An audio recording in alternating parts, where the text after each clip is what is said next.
في من محافظة الدقهلية، شابة عندها 24 سنة اسمها إسراء. اتجوزت وهي صغيرة واتفقت هي وجوزها إنه يشتغل في السعودية علشان يوفر لهم حياة كويسة، وسابها تعيش في بيت العيلة. وكان عندها أمل إن الحياة هتمشي وإن جوزها هيبعت لها فلوس وتعيش مستورة لحد ما يرجع. بس اللي حصل ما كانش كده خالص. إسراء من أول ما دخلت بيت العيلة وهي بتتعامل كأنها خدامة مش مرات ابنهم. كل حاجة عليها، غسيل، طبيخ، شتايم وقلة أدب. كل يوم تسمع كلام يجرح ويكسر ويهين. وحماها راجل شديد شكاك بيشك في كل حركة، وحماتها بتعاملها كأنها ضارة مش مرات ابنها. والعيشة سودة وملهاش لون، لا حب ولا أمان ولا حتى احترام. كانت بتستنى التليفون من جوزها، بس لما يتكلم بدل ما يطبطب عليها يزعق ويقول: ما تفتحيش بقك، دي أمي، ده أبويا. يعني بالعربي: اتحملي يا إسراء زي ما كل واحدة بتتحمل.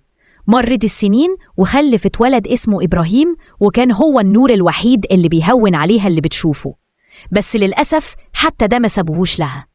أهل جوزها كانوا متعلقين بالولد جدا، بس تعلقهم ما كانش حب، لأ ده كان سيطرة.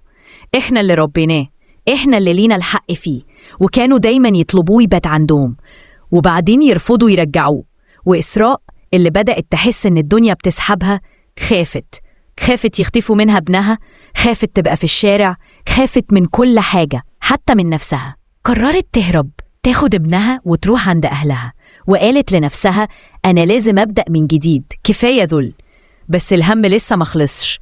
بدأت التليفونات والتهديدات: لو ما رجعتيش الولد هنخلي الدنيا تولع، هنفضحك، هنقول للناس إنك ماشية بطال. وفعلا سمعتها اتشوهت في البلد، الناس بدأت تبصلها بعيون تانية، الكلام كتر والدنيا ضاقت أكتر وأكتر. وهنا في لحظة انهيار، في لحظة ضعف حقيقي، راحت وصلت استخارة. والله صلت استخارة، مش علشان ترجع تعيش ولا تخلع، لكن علشان تعرف تقتل ابنها ولا تستنى مصيره أسوأ. والغريب إنها ارتاحت بعد الصلاة. قالت: ربنا هداني لإيه يا إسراء؟ لقتل ابنك؟ ويجي اليوم اللي الكل كان فيه مشغول بفرح أختها وهي لوحدها في البيت.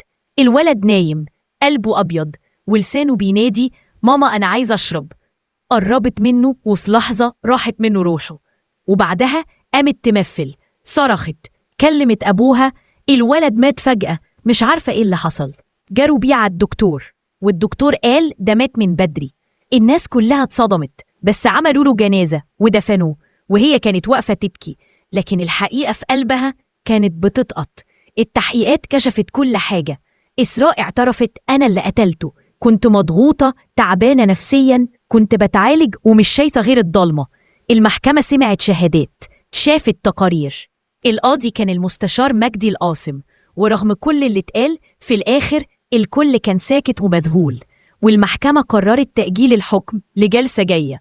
لكن السؤال لسه مطروح: هل إسراء ضحية ولا مجرمة؟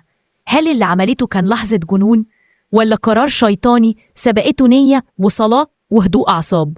انتوا شايفين ايه؟ لو انت مكان القاضي هتديها إعدام ولا هتعذرها علشان كانت لوحدها وسط مجتمع بيكسر الست من أول خطوة؟ سيبوا رأيكم في الكومنتات، وياريت تعملوا شير للحلقة دي علشان كل بتحس بالاختناق تعرف إن في حلول تانية غير القتل، والكل راجل يعرف إن إهماله مراته ممكن يوصلها تبقى مجرمة.